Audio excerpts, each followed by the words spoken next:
ملګرو دوستانو په نن ویډیو کې به زه تاسو ته د خوږ مرچ اداکاره فیلیز په اړه لنډ ښایسته او جالبه معلومات درکړم. نو ملګرو ډېرو ملګرو غوښتنه به کوله چې موږ ته د خوږ مرچ سریال اداکارې فیلیز په اړه معلومات راوړئ. نو ملګرو که چیرې تاسو هم مینوال یې نو ویډیو خاص تاسو دپاره ده. ملګرو په نن ویډیو کې به زه تاسو ته د فیلیز د ټولو اتو سریالونو فلمونو په اړه معلومات درکوم.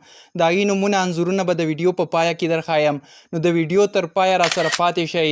خو د ویډیو د شروع کېدو نه مخکې دا یوه غوښتنه لرم که تر اوسه پورې تاسو زموږ د یوټیوب چینل نه وي سبسکرایب کړی نو مهرباني وکړئ چینل سبسکرایب کړئ او ور بیل ایکن در سره پریس کړئ چې زموږ هر نوی ویډیو تاسو ته پر ودرځي.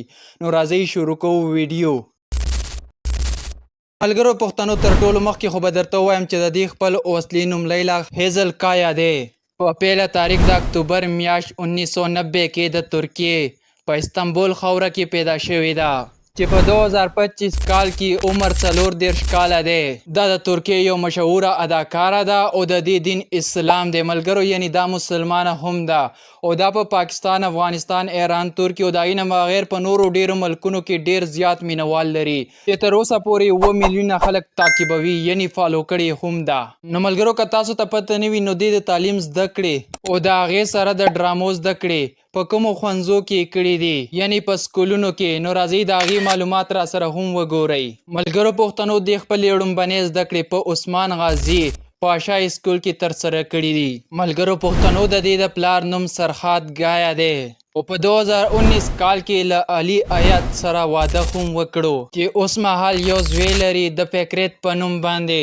ملګرو د دې شوقونه نڅا یعنی ډانس کول او ایکټینګ کول دي. ملګرو پښتنو د هیزل لومبنی سریال په 2007 کال کې راغلو او لومبنی فلم یې په 2011 کال کې راغلو. ملګرو ویډیو ډېره نه اوږدوم، راځئ اوس یې را سره د ډرامو او فلمونو انځورونه په سکرین وګورئ او د هغې یو نوم هر څه په ډیټیل سره درښایم.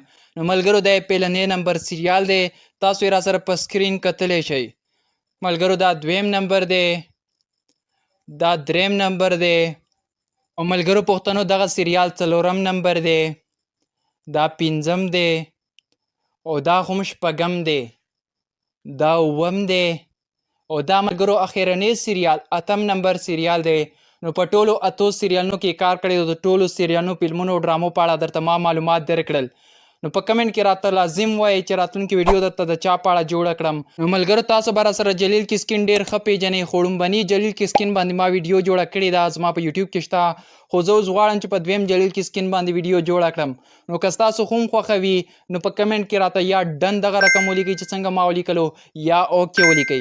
نو راتلونکي ویډیو به درته بیا لازم په جلیل کسکین باندې جوړوم. ملګرو که چیرې ستاسو دا اداکار خوښ نه وي او غواړئ چې په بل اداکار باندې ویډیو جوړه کړم نو په کمنټ کې راته لازم نوم ولیکئ، د هغه د ډرامې نوم ولیکئ. سیره نو ملګرو ویډیو تر دې ځای پورې وه، خو د ویډیو د ختمېدو نه مخکې درنه دا یوه غوښتنه لرم که تر اوسه پورې تاسو ویډیو نه وي لایک کړې نو حتما در سره ویډیو لایک کړئ او له خپلو ملګرو سره یې شیر کړئ.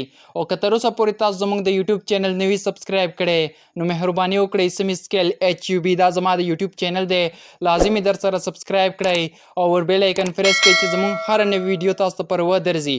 نو ملګرو راځئ اوس یې را سره د 2025 کال نوي انځورونه په سکرین وګورئ.